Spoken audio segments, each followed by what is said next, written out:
With that down, let's move on to our fourth and final main topic today.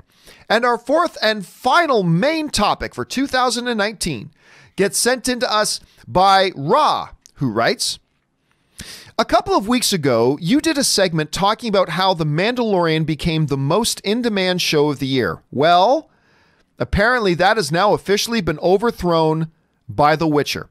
According to Business Insider, The Witcher surpassed The Mandalorian as the most in-demand streaming show in the world. Did you see this coming? All right, thanks a lot for sending that in, man. And yeah, you're right.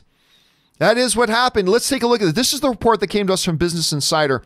They wrote the show, The Witcher, they're talking about, which arrived on Netflix on December 20th, passed Disney Plus's Star Wars series, The Mandalorian, as the top show in the world the week of December 22nd through to December 28th.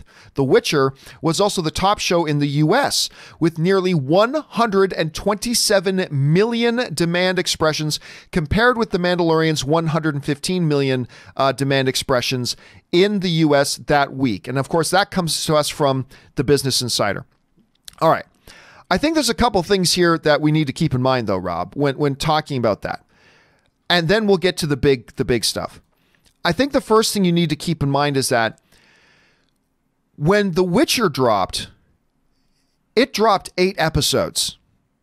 So there's 8 views right there per person if they decided to binge it, right?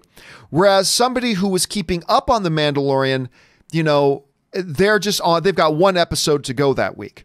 So there is an asterisk to be thrown in there. So you got to take that in consideration. And that's one of the things with the binging and all that kind of stuff. But that being said, Witcher is a show that has continued to surprise and impress, not just because of how good I thought the show was, because I thought the show was really damn good. It exceeded my expectations, personally. It exceeded my expectations. But it also exceeded my expectations, not just in terms of quality, it exceeded my expectations in terms of how many people actually tuned in to watch it. And I thought this is going to be kind of a niche thing. I think, you know, the game was very popular, sure, and you got Henry Cavill, who I adore. But I thought there was going to be a strong core audience for it, but not a lot more beyond that. I have consistently been shocked by just how many people have been watching The Witcher. Right. Like a lot of people. As a matter of fact, you know, Ann and I bought a new dresser for her closet.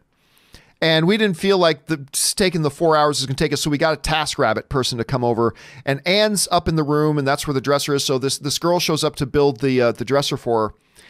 And she goes up to the room, and Anne's watching The Witcher. And even the TaskRabbit, oh my God, I watched the whole thing. Have you seen it all yet? And like, it's like, and I've got people writing into me talking about, like, it really did exceed my expectations. Again, I think you got to put that little asterisk on there because Witcher dropped 8 episodes all at once in that week, whereas Mandalorian had 1 new episode.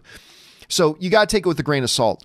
But I still think it does speak to the wild popularity of the show that exceeded even the most probably ambitious expectations. Rob, you see these numbers, these facts, these figures. What stands out to you? Well, what's interesting to me about The Witcher is, first of all, I think as was you just so graphically illustrated, I think The Witcher has a huge female audience. And first of all, Henry Cavill is easy on the eyes for the ladies. But, you know, the female audience over the last 20, 25 years has really been brought into the fold by fantasy television, whether it's everything from Buffy the Vampire Slayer to Outlander to this. And I think that that's something that we cannot discount. And I think that as much as Star Wars is what it is, I'll bet you that the Witcher has more of a female audience, which of course increases the viewership.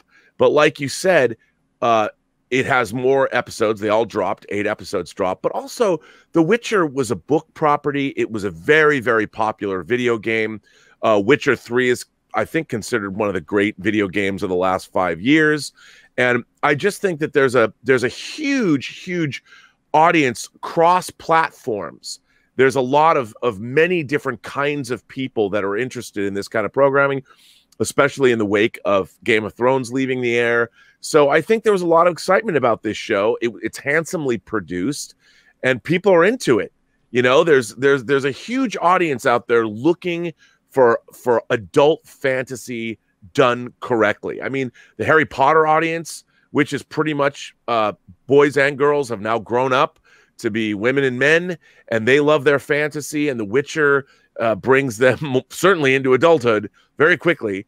And I think that was something that cannot be discounted. There's just a huge audience out there waiting for this kind of programming. Speaking of a little bit of awkwardness and the adult nature of the show. So remember, I mentioned the girl from TaskRabbit showed up to build the dresser. She just happened to go up to the room to start building just as Yennefer's Eyes Wide Shut scene was going on. So Anne's like, I felt kind of awkward that was on TV when this total stranger came in. But hey, there you go. So, all right, the question here is, guys, is what do you think about this report? Like, even notwithstanding the fact that it had 8 episodes drop all at once, that gave it a clear, obvious edge. But are you surprised at all by just how popular this series has been? I mean, we've all been excited about it, but I'll be honest with you, I didn't think it would be this popular amongst people. What do you guys think? Jump down to the comment section below and let us know your thoughts. All right.